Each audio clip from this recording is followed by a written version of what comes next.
Glossary classes में बहुत बहुत स्वागत है।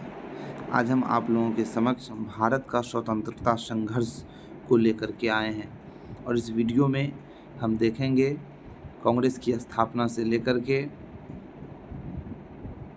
चंपारण सत्याग्रह से पहले तक 1916 तक देखेंगे और उसके बाद जो अगली वीडियो हम लेकर के आएंगे उसमें चंपारण सत्याग्रह से आगे की बात को हम रखेंगे। और इससे पहले जो वीडियो हमने अपलोड किया है उस पर हम जो है महत्वपूर्ण विद्रोहों को डाला है, जिसमें जनजातीय विद्रोह और 1857 का महत्वपूर्ण स्वतंत्रता संघर्षों को हमने रखने का काम किया है। तो आइए आज हम चलते हैं भारत का स्वतंत्रता संघर्ष से संबंधित महत्वपूर्ण तथ्यों के बारे में समझने के लिए। तो आइए दोस्तों, सबसे पहले हम समझते हैं कि जो मतलब इस वीडियो में जो भी आप पहले से देख रहे हैं, जो लुसेंट की इस पुस्तक में अंडरलाइन है, टिक आउट है, वो ज़्यादा महत्वपूर्ण है और पढ़ना उसी को है। पढ़ना सब है लेकिन पहले इसको पढ़ लेना है। अगर यह जो हम टिक आउट कर दिए हैं, अंडरलाइन कर दिए हैं, वो पहले आपको याद हो जाता है, आपको समझ में आ जाता है, उसके बाद जो अंडरलाइन नहीं है उसको आप पढ़ सकते हैं। हम जो है इसका PDF टेलीग्राम चैनल पे अपलोड डाल दिए हैं।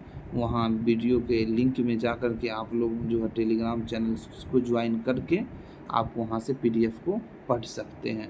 आइए सबसे पहले हम चलते हैं 1887 में दादा भाई नौरोजी ने भारतीय सुधार समिति बनाई थी। क्या बनाई थी? भारतीय सुधार समिति दादा भाई नौरोजी 1887 ईस्वी में बनाई।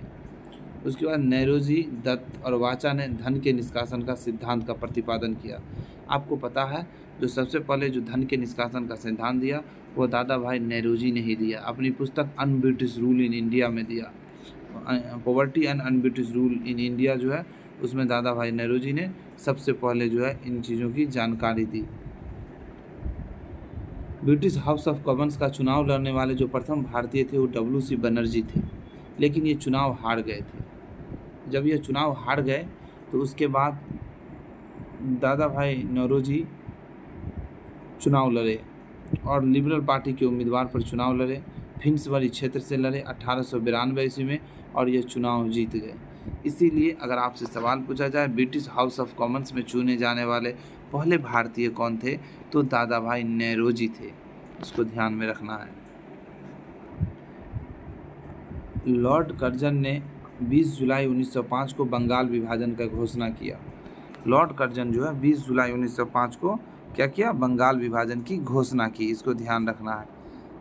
बंगाल विभाजन के विरोध में 7 अगस्त 1905 को कलकत्ता के टाउन हॉल में स्वदेशी आंदोलन की शुरुआत हुई।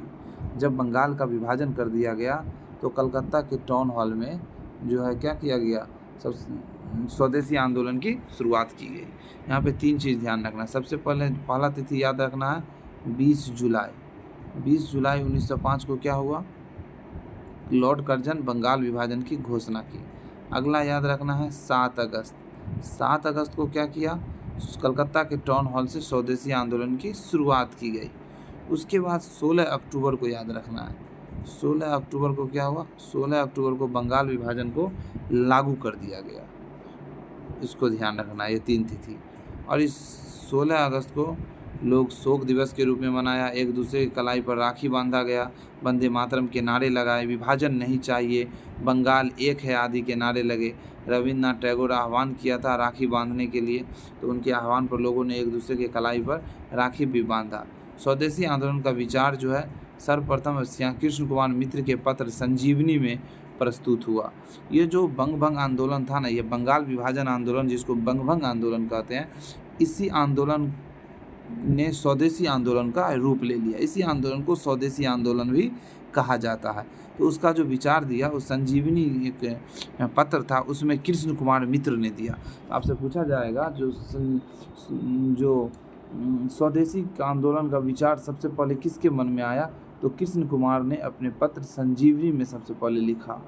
इसको ध्यान रखना है। और वंदे मातरम आंदोलन भी कहते हैं स्वदेशी आंदोलन को, इसको भी ध्यान में रखना है।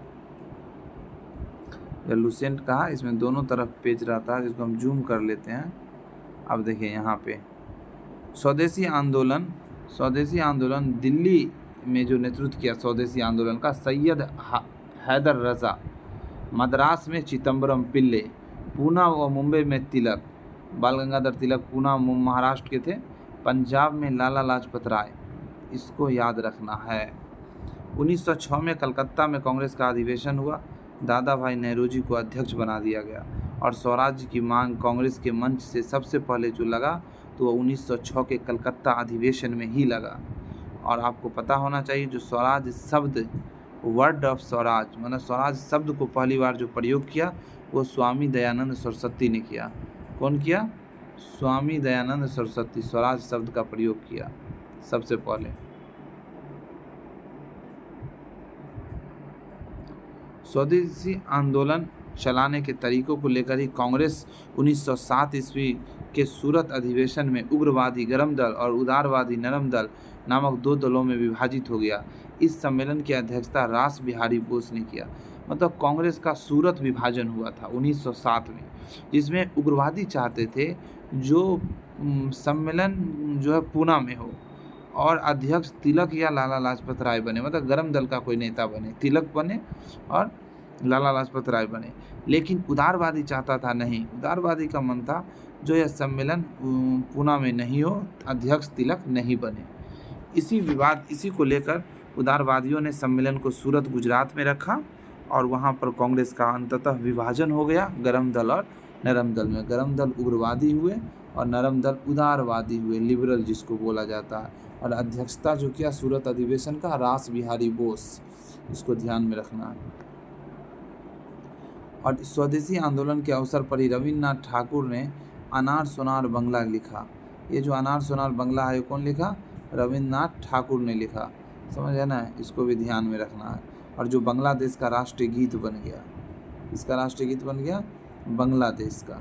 तो रविन्द्रनाथ टैगोर ऐसे व्यक्ति हैं जिसका दो देशों में उनकी रचना दो देशों का राष्ट्रीय गान है, भारत का जनगण मन और बांग्लादेश का अनार सोनार बंगला। स्वदेशी आंदोलन का प्रचार प्रसार के लिए अश्विनी कुमार दत्त ने 22 साल बंगाल में स्वदेशी बांधव समिति बनाई। तो स्वदेशी बांधव समिति अश्विनी कुमार दत्त 22 साल बंगाल में बनाया। उसके बाद सबको देख लेना है अपने से। हाँ, ये बंगाल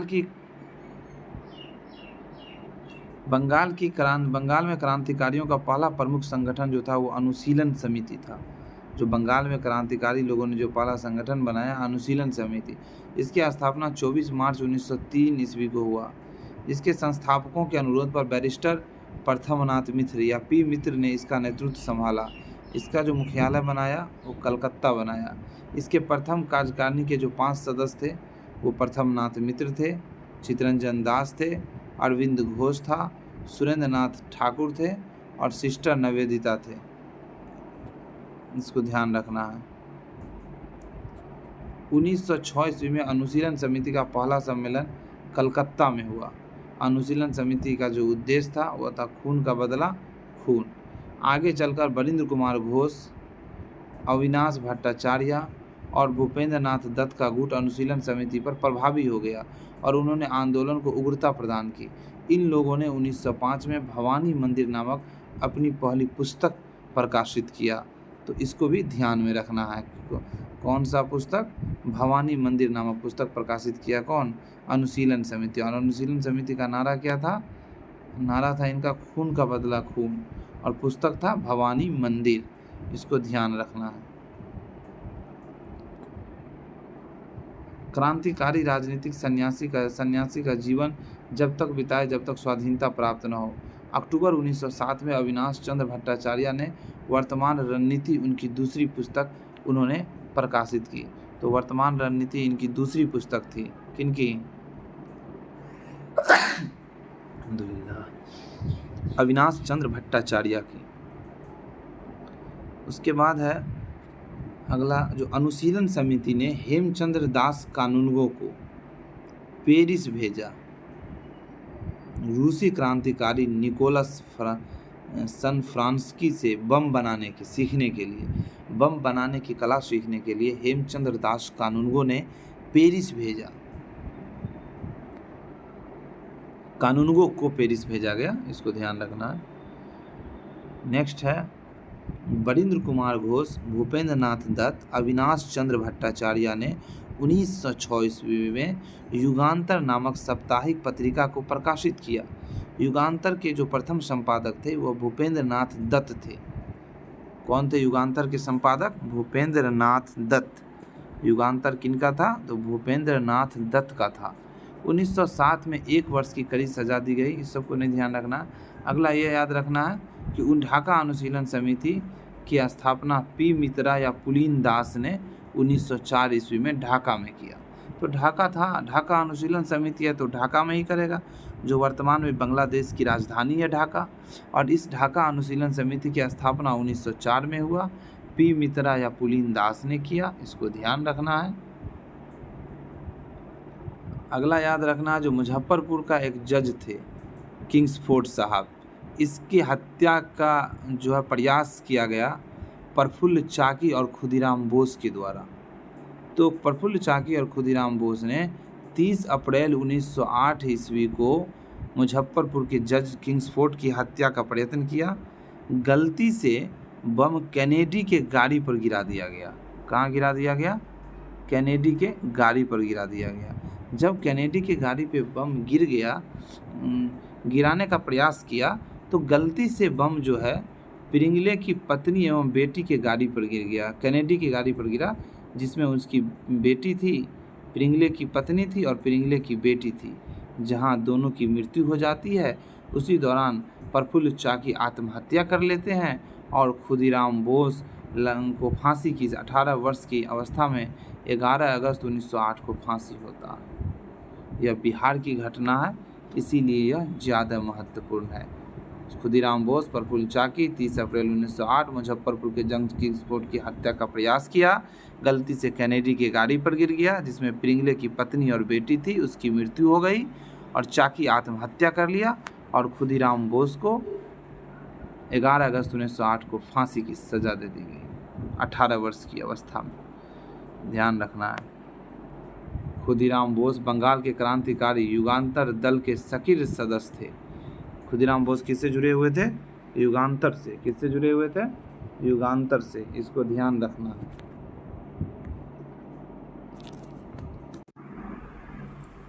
युगांतर से जुड़े हुए थे।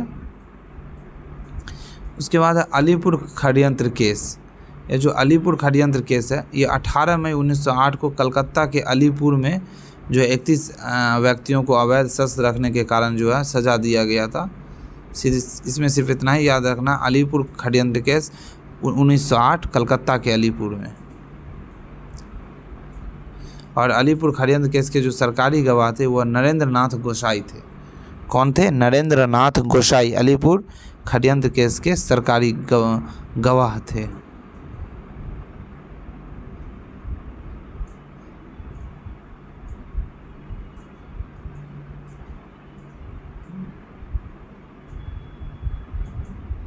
उसके बाद है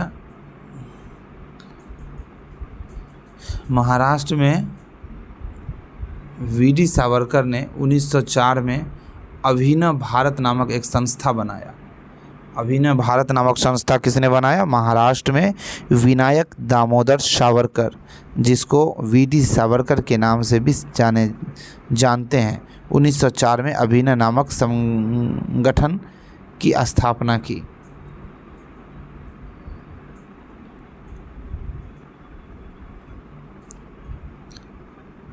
बाल गंगाधर तिलक का जन्म 23 जुलाई 1856 को महाराष्ट्र में हुआ था।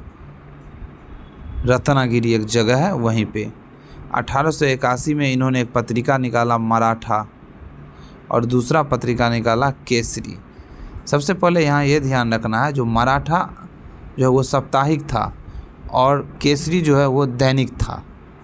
दूसरी बात यह याद रखना है, जो मराठा अंग्रेजी भाषा में था और केसरी मराठी भाषा में था।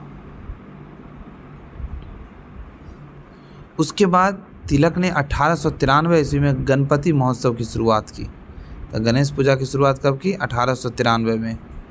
1895 ईस्वी में शिवाजी महोत्सव मनाया, इसको भी याद रखना है। मतलब पहले गणेश भगवान फिर शिवाजी महाराज बाद में, पहले भगवान गणेश जी। तो गणपति उत्सव सबसे पहले, जिसको गणेश पूजा कहते हैं, तिलक ने शुरू किया 1893 में और शिवाजी 1895 में। इसको ध्यान रखना है, कन्फ्यूज़न नहीं हो। अब नेक्स्ट है, बाल गंगाधर तिलक पहले कांग्रेसी नेता थे जिन्होंने देश के लिए कई बार जेल की यात्रा की। लेकिन एक बात और ध्यान रखना है, जो बाल गंगाधर तिलक कभी कांग्रेस के अध्यक्ष नहीं बने, कभी नहीं बने। इनका बहुत प्रयास था कांग्रेस के अध्यक्ष बनने का। इसी मुद्दे को लेकर कांग्रेस का विभाजन भी सूरत गुजरात में हुआ। अंततः उदारवादियों ने इन्हें कांग्रेस का अध्यक्ष नहीं बनने दिया, या नहीं बने। जो भी परिस्थिति रही होगी उस पर हमको टीका टिप्पणी नहीं करनी है। आगे देखिए, तिलक को सज़ा सुनाने वाले जो जज था उसका नाम था दावर। क्या था? दावर। आपको पता है जो 1908 में राजद्रोह के आरोप में 6 वर्ष की सज़ा हुई थी और मांडले जेल वर्मा इनको भेज दिया गया था, और वह जो जज जिन्होंने सज़ा सुनाई उनका नाम दावर था। वैलेंटाइन चिरोल ने अब उनकी पुस्तक है इंडियन अनरेस्ट। इस पुस्तक में उन्होंने तिलक को भारतीय अशांति का जनक कहा। तब बाल गंगाधर तिलक ने उनके खिलाफ मानहानि का मुकदमा लगाया, उन पर लंदन जाकर उन पर FIR किया और मानहानि का मुकदमा चलाया। पूना में प्लेग फैल गया था उस समय। जो है वहाँ का जो कमिश्नर, वहाँ का जो अधिकारी था, प्लेग का जो अधिकारी था वो था रैंड और एयरस्ट। तो इसकी हत्या कर दिया। कौन कर दिया? पूना में कर दिया, चापेकर बंधु कर दिया, दामोदर चापेकर और बालकृष्ण चापेकर। कौन किया? दामोदर चापेकर और बालकृष्ण चापेकर। 22 जून 1897 को उसकी हत्या कर दिया। नेक्स्ट है, महाराष्ट्र की क्रांतिकारी पत्र काल का संपादन परांजपे ने किया था। काल क्या है? क्रांतिकारी पत्रिका है महाराष्ट्र का, और यह किसका था? परांजपे का था। 1905 ईस्वी में, 1905 में लंदन में श्यामजी कृष्ण वर्मा ने इंडियन होम रूल सोसाइटी की स्थापना किया। बहुत ही महत्वपूर्ण है Indian home rule society. Shyamji Krishna Verma को क्रांतिकारियों का पिता कहा जाता है, इसको ध्यान रखना है। रविंद्रनाथ टैगोर ने 1906 ईस्वी में Indian society of oriental arts की स्थापना की। Indian society of oriental arts की स्थापना किसने की? रविंद्रनाथ टैगोर ने। न्यू इंडिया नामक एक अंग्रेजी साप्ताहिक समाचार पत्र जो है 1906 में वंदे मातरम नामक समाचार पत्र विपिन चंद्र पाल ने निकाला। समझ गए ना? वंदे मातरम किसका था? विपिन चंद्र पाल का था। 30 सितंबर 1906 को ढाका के नवाब सलीम उल्लाह खान और नवाब वकार उल मुल्क आगा खां, ये सब मिलकर अखिल भारतीय मुस्लिम लीग की स्थापना लखनऊ में किया। कहाँ के? और उसका मुख्यालय लखनऊ बनाया। इसका मुख्यालय कहाँ बनाया? लखनऊ बनाया।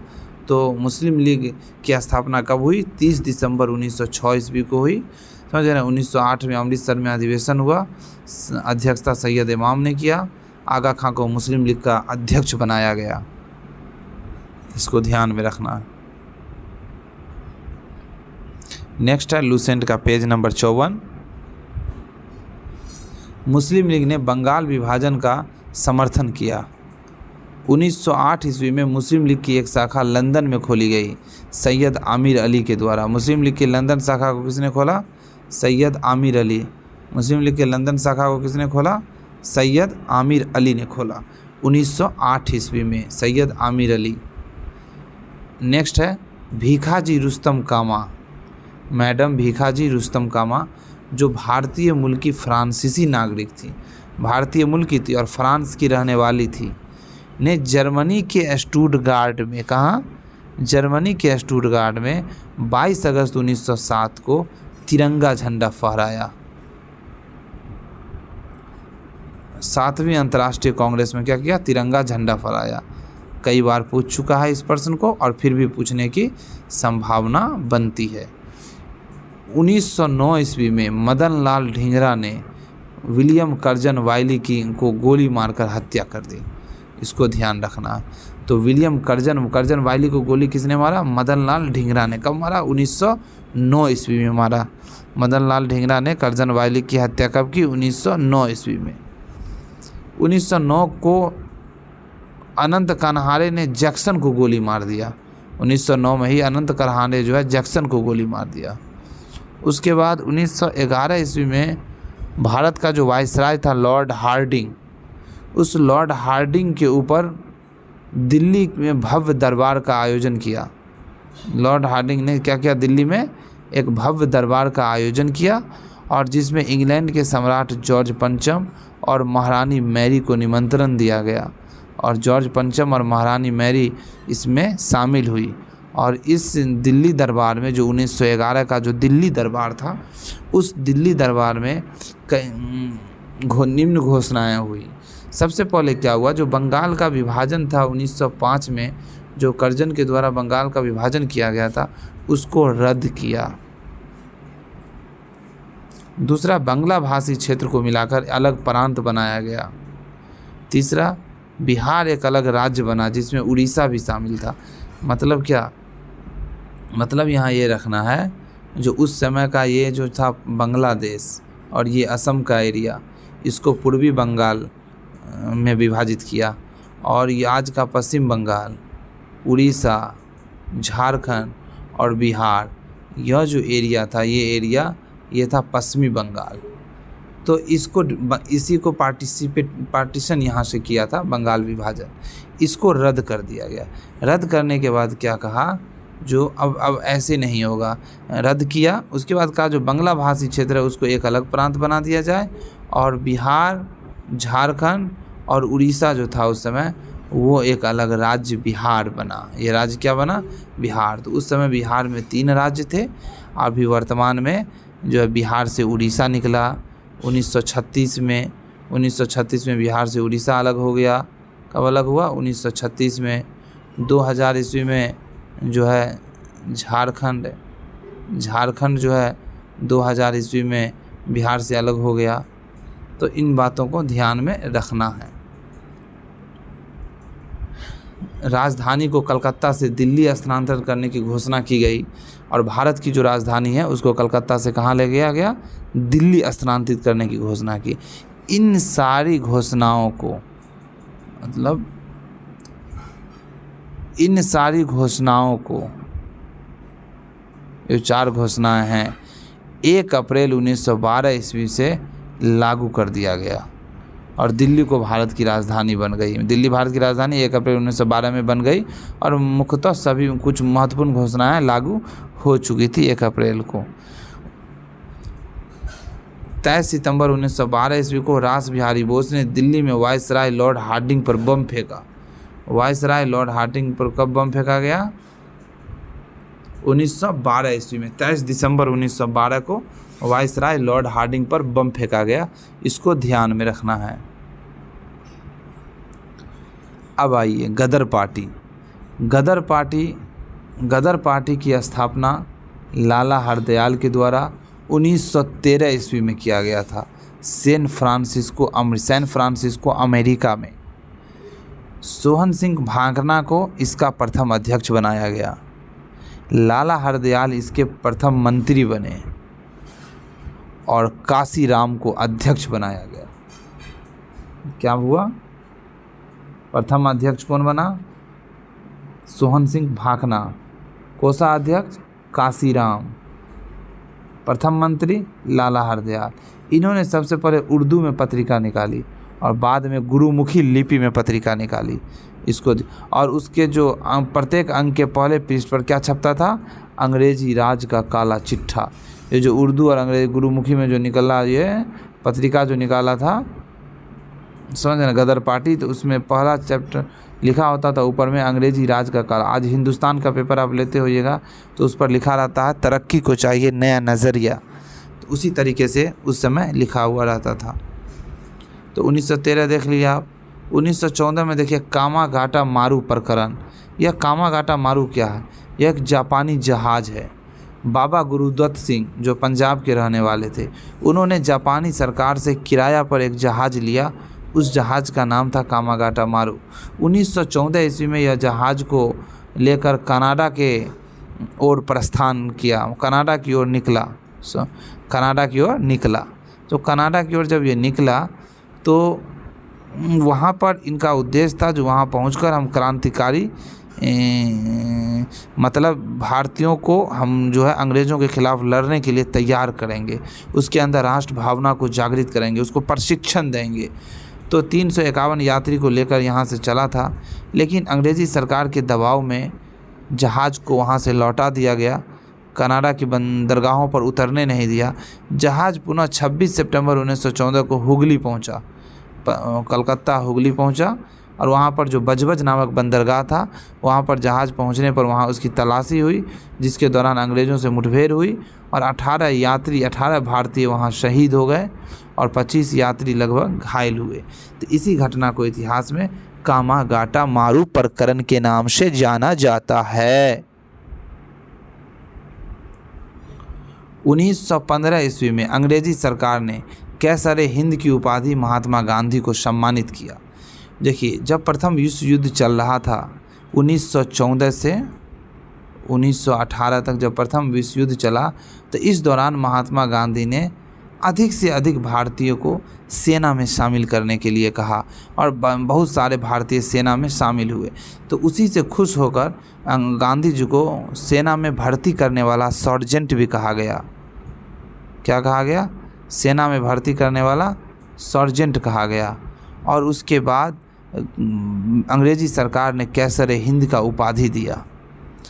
अगला कांग्रेस का लखनऊ अधिवेशन हुआ 1916 ईस्वी में, और इस कांग्रेस के लखनऊ अधिवेशन में बहुत बड़ी घटना घटी। घटना घटने का मतलब ये हुआ, जो कांग्रेस के फेवर में, मुस्लिम लीग के फेवर में, भारतीय जनता के फेवर में एक बहुत बड़ा यह कांग्रेस का लखनऊ अधिवेशन एक ऐतिहासिक अधिवेशन बना। इस अधिवेशन में सरोजिनी नायडू ने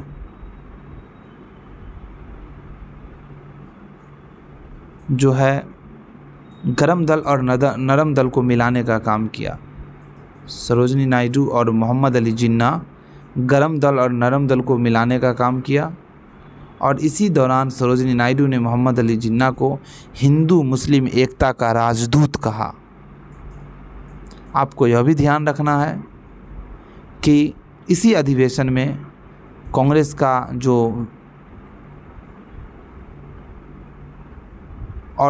का और मुस्लिम लीग का मिलन हुआ, और कांग्रेस ने मुसलमानों को जो पृथक निर्वाचन क्षेत्र दिया गया था अंग्रेज़ी सरकार के द्वारा 1909 में, उसको स्वीकार कर लिया कांग्रेस 1916 के लखनऊ अधिवेशन में। तो मुस्लिम लीग और कांग्रेस को जो यहाँ मिलाने का काम किया वह बाल गंगाधर तिलक ने किया। इसको भी ध्यान में रखना है।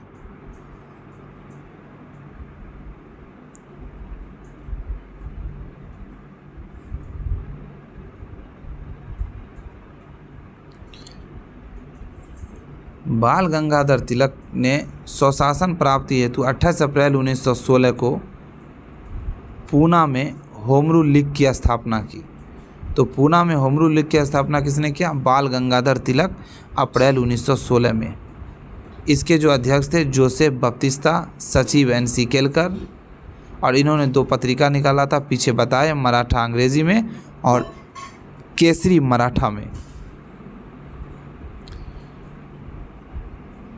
एनी बेसेंट सितंबर 1916 में, मतलब सितंबर 1916 में अडियार मद्रास में होम रूल लीग की स्थापना किया। जॉर्ज अरुंडले को लीग का सचिव बनाया। मोतीलाल नेहरू, जवाहरलाल नेहरू, सुब्रमण्यम अय्यर, मोहम्मद अली जिन्ना, तेज बहादुर सप्रू इस लीग से जुड़े हुए थे। एनी बेसेंट के लीग से ये लोग जुड़े हुए थे। इस होम रूल लीग का प्रचार प्रसार एनी बेसेंट ने अपनी दैनिक पत्र न्यू इंडिया और कॉमनवेल्थ में किया। तो यह जो न्यू इंडिया और कॉमनवेल्थ किसकी पत्रिका है? एनी बेसेंट की पत्रिका है। इसको ध्यान रखना है। सर्वेंट्स ऑफ इंडियन सोसाइटी किसका है? गोपाल कृष्ण गोखले का। इसको भी ध्यान रखना है। हम पहले बता चुके हैं कि गांधी जी को प्रथम विश्व युद्ध के समय लोगों को सेना में भर्ती होने के लिए प्रोत्साहित किया, इसलिए उसे भर्ती करने वाला सर्जेंट कहने लगा। 1916 ईस्वी में, उससे पहले आप देख लीजिए, ये आपको पता है 1893 में महात्मा गांधी अब्दुल्ला व्यापारी का मुकदमा लड़ने दक्षिण अफ्रीका गए थे और उन्होंने दक्षिण अफ्रीका से 9 जनवरी 1915 ईस्वी को कहाँ आए? भारत आए। तो गांधी जी भारत कब आए? 9 जनवरी 1915 ईस्वी को आए और उसके बाद उन्होंने प्रथम विश्व युद्ध में सेना में लोगों को भर्ती किया। फिर 1916 ईस्वी में गांधी जी ने अहमदाबाद के करीब साबरमती आश्रम की स्थापना की। किसकी स्थापना की? साबरमती आश्रम की स्थापना की। इसको ध्यान में रखना है। और उसके बाद चंपारण सत्याग्रह हो जाता है, इसको हम अगली वीडियो में देखेंगे। आज हम यहीं तक रहेंगे। Good day and take care, all the best. आप लोगों को सिर्फ इतना ध्यान रखना है, जो पहली वीडियो में हमने जनजातीय विद्रोह को पढ़ाया, 1857 के विद्रोह को बताया, इस दूसरी वीडियो में हमने जो है क्या बताया, इसमें हम जो है 1885 ईस्वी से लेकर के कांग्रेस की स्थापना से लेकर के 1916 तक हमने अध्ययन किया। अब हम चंपारण सत्याग्रह से अगली वीडियो में अध्ययन करेंगे। और आप लोग अधिक से अधिक चैनल को सब्सक्राइब करें, लाइक करें, शेयर करें और सभी तक पहुंचाएं। Good day and take care, all the best.